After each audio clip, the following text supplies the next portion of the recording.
The night chamber was steeped in twilight, saturated with the scent of heated wood and heavy tapestries. In this cozy darkness, a foreign shadow slipped across the bed, and Kapitolina Mikhailovna froze on the threshold, feeling her heart thud dully against her ribs. She did not want to believe her eyes. On the silk sheets where she herself had slept only the night before, now lay two figures. Her husband, Vasily Lvovich, and the young housemaid, Agrafena. Their bodies entwined in a pattern of forbidden passion. Agrafena's muffled laugh, her husband's heated whisper, the ragged breath between them.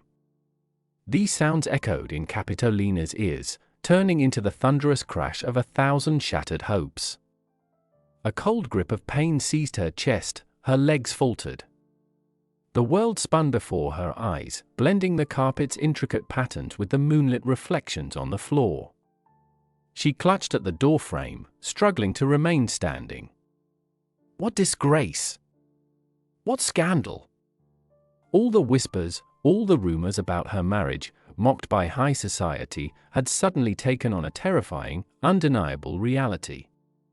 The cruel bed, that was what the Moscow ladies called their union behind closed fans. Back then, it had seemed nothing more than spiteful gossip, idle fabrications of envious tongues. But now, the phrase had become truth, burning, inescapable truth. The night, which only a moment ago had been filled with peace, had turned into a nightmare. A family of name but without wealth. The Vysheslavtsev name did not glitter with gold, yet it carried great weight in society. It was an old, respectable family, whose name was spoken with reverence even in the most discerning circles. Mikhail Stepanovich Vysheslavtsev, the head of the family, had once worn the uniform of the Life Guard Semenovsky Regiment, a unit reserved only for the elite. Over the years of service, he earned a reputation as a man of honor, yet he never amassed a fortune. Honor did not put food on the table, but it allowed him to hold his head high. His wife, Anna Vassilyevna, came from a noble but impoverished lineage. Born Princess Drutskaya Sokolinskaya, she might have shone at court, yet her fate was to manage the household, raise children, and conceal financial struggles behind impeccable manners. In 1777, leaving behind the splendor and bustle of St. Petersburg, the Vysheslavtsevs moved to Moscow. A new home, new hopes. And soon, a new addition to the family. In 1778, Kapitolina was born. Her parents affectionately called her Karpa, and her brother Mikhail, a future poet, translator, and lover of the arts, saw in his sister a kindred spirit from her earliest years. The girl grew up among books and poetry, breathing in the scent of leather-bound volumes and ink stains on paper. In the evenings, the house echoed with voices, discussions of literature, theater, and the fate of Russia. Mikhail was not just an older brother, but Karpa's first mentor. He read to her in French, helped her memorize verses, and taught her to feel the power of words. Karpa grew into a dreamy, refined soul with a keen sense of beauty. And yet, no one could have foreseen the trials that fate had in store for her. Love and disappointment. By 1795, Kapitolina Vysheslavtseva was not merely beautiful, she was admired. Tall, graceful, with delicate features and a pensive gaze, she seemed to have stepped straight from the pages of a fashionable French novel. Yet it was not beauty alone that captivated Moscow's salons. Her intelligence, erudition, effortless conversation, and keen sense of humor charmed all who met her, while her gentle manners enchanted even the most discerning. She was a sought-after guest in the homes of Moscow's nobility. Poets dedicated verses to her, young officers sighed as she passed, and the mothers of eligible bachelors dreamed of her as a daughter-in-law. But none were as captivated as Vasily Lvovich Pushkin, a poet, a wit, a bon vivant who shone in the same salons. The uncle of the future great Alexander Sergeyevich, Vasily was already renowned as a master of words. His poetry was refined, his speech enthralling, his outlook on life carefree. In his eyes, Kapitolina was a muse. An ideal, the very embodiment of grace and tenderness. He showered her with compliments, dedicated poems to her, and found endless reasons to be in her company. People whispered that Vasily Lvovich was not a man for marriage, but how could he resist the woman he himself had immortalized in verse? Soon, he proposed, and Kapitolina, touched by his devotion, accepted. On the 15th of July that same year, they were married.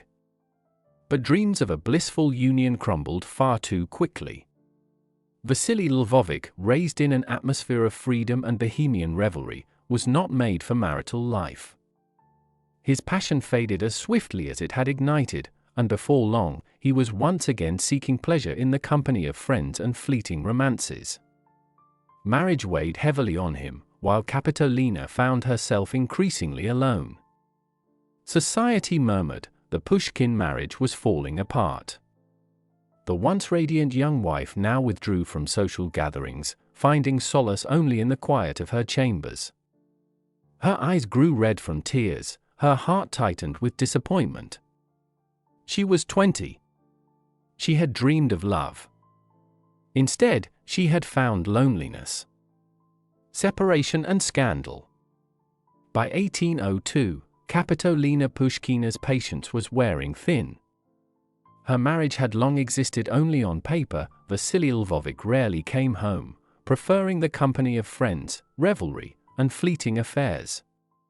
But whispered gossip in drawing rooms, suggestive glances, and knowing smiles were one thing, seeing the truth with her own eyes was quite another. The night was dark, the air heavy and oppressive, foretelling an approaching storm. Uneasy, Kapitolina threw a shawl over her shoulders and made her way to her husband's chambers. The door was ajar, murmured voices and rustling sounds drifting through the dimly lit corridor. She pushed it open, and her world collapsed. On the white linen sheets of their marriage bed lay her husband, Vasily Lvovich Pushkin, and a young serf girl, Agrafena. Seconds stretched into eternity. A sharp pain pierced her chest, her breath caught. Everything society had whispered, everything she had tried to ignore, had suddenly taken flesh and form before her. Vasily Lvovich, caught off guard, leapt up, muttering something incoherent, while Agrafena shrank back into the pillows, covering her face with trembling hands.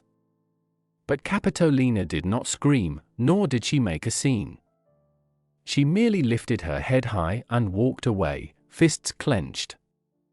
By morning, the city was abuzz. Pushkina is filing for divorce. Kapitolina wasted no time in submitting a petition to the Synod, accusing her husband of adultery.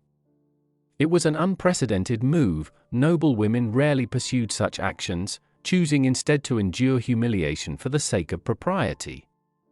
But she had no intention of enduring anything. The proceedings dragged on for 4 long years. Vasily Lvovich made no effort to defend the marriage. On the contrary, as if mocking the situation, he left Russia. And he did not leave alone. Agrafena, the very girl his wife had found him with, went with him. At last, in 1806, the divorce was finalized. The ecclesiastical court issued its verdict. Vasily Lvovich Pushkin was sentenced to 7 years of penance for adultery.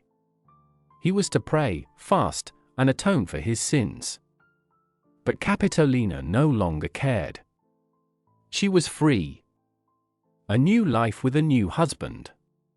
Following her highly publicized divorce, Kapitolina Pushkina did not find herself alone. On the contrary, her name remained on the lips of society for months. Some condemned her resolve, others admired her courage, but no one remained indifferent.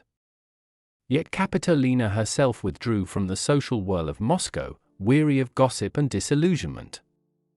It was then that Ivan Akimovich Maltsev, an industrialist and owner of glass factories, entered her life at just the right moment.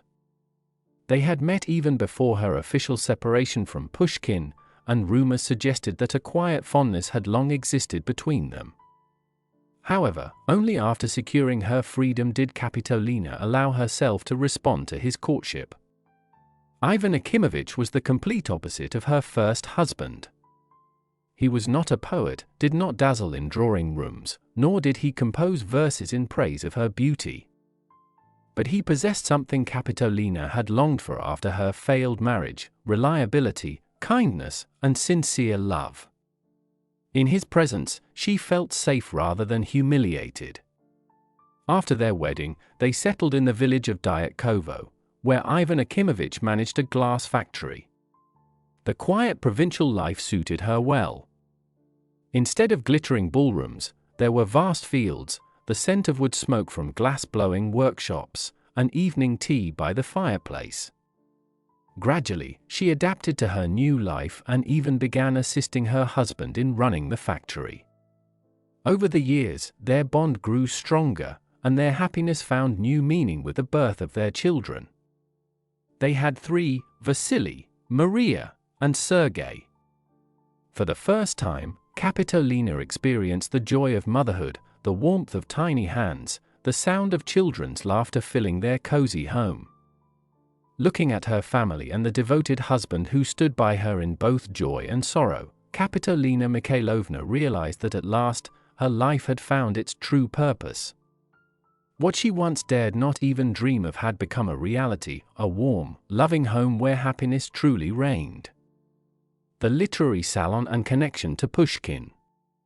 The years Kapitolina spent in Dyatkovo brought her inner peace, yet the quiet of provincial life could not stifle her natural curiosity and love for the arts. After the death of Ivan Akimovich, she decided to return to Moscow, where her name was still remembered and where the literary scene was once again thriving. In her house on Ostojenka, Kapitolina established a literary salon, not as grand as the renowned gatherings of St. Petersburg, but intimate and welcoming. Here, poetry and novels were discussed alongside politics, philosophy, and the latest theater productions. Among her guests were Alexander Griboidov, always with his subtle, ironic smile, Vasily Zhukovsky, whose soulful recitations captivated listeners, and historian Mikhail Pogodin, eager to share his discoveries. Vasily Lvovich Pushkin, too, found his way to this salon. He had long lost his youthful charm, had aged and fallen into financial hardship, yet his eloquence remained undiminished.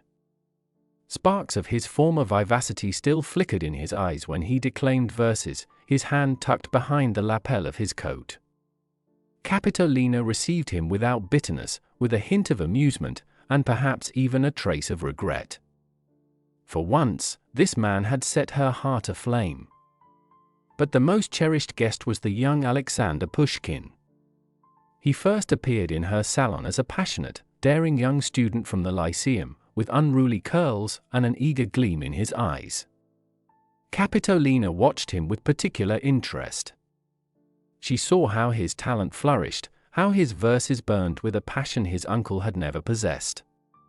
She could not help but notice fleeting echoes of Vasily Lvovich in Alexander's mannerisms, his sharp gestures, his ringing laughter. And in those moments, she found herself caught in a peculiar feeling, as if the past had come alive in a new form. This Pushkin will not squander himself on empty pursuits, she thought, listening to his poetry. Thus, Kapitolina became one of the first to recognize in him a future genius. The twilight of life. 50 years side by side with Ivan Akimovich, a long time, filled with quiet happiness, care, and the warmth of family life. After his death in 1853, it was as if Kapitolina had lost her footing. Her life, rich in events, had been marked by both suffering and triumphs, but it was in her marriage to Maltsev that she had finally found the peace she had long sought. Widowed, Kapitolina did not leave Dyatkovo. For another 8 years, she remained in the family home, surrounded by the love and care of her children and grandchildren. Her silver hair, neatly arranged beneath a simple cap, her eyes, holding the weariness of the years gone by yet still sharp and observant, this was how her loved ones remembered her. She spent much of her time with books, rereading old letters, sifting through memories. Sometimes, in the evenings, she would sit by the window, gazing at the darkened glass, thinking of those long gone, her mother, who had taught her never to bow before life's storms. Her brother Mikhail, who had instilled in her a love of poetry, Vasily Lvovic, her first love, which had brought so much sorrow. But her deepest thoughts were always of her husband, the man with whom she had shared a long and worthy life. When Kapitolina felt the end approaching, she made one final request: to be buried beside Ivan Akimovich. Only with him, she told her children, only by his side did I find happiness. And so it was. The story of this woman is a reminder that resilience, strength of spirit, and the ability to begin anew can lead to true happiness, even after life's hardest trials.